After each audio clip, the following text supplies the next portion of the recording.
कारल्याचा वेल आहे, तर मी तुम्हाला कारली दाखवणार याच्यावाली.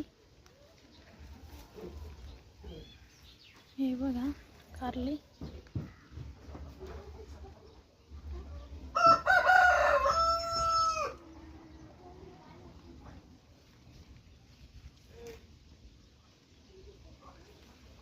हे बघा ही छोटंसं कारलं.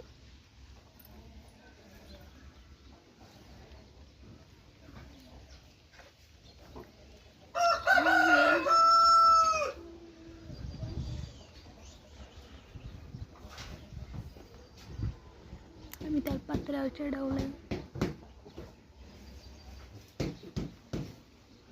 त्याच्यात गिलक्याचं पण वेल आहे, आणि पहिले गिलके लावले होते आणि ते बिया उतारले त्याच्यात.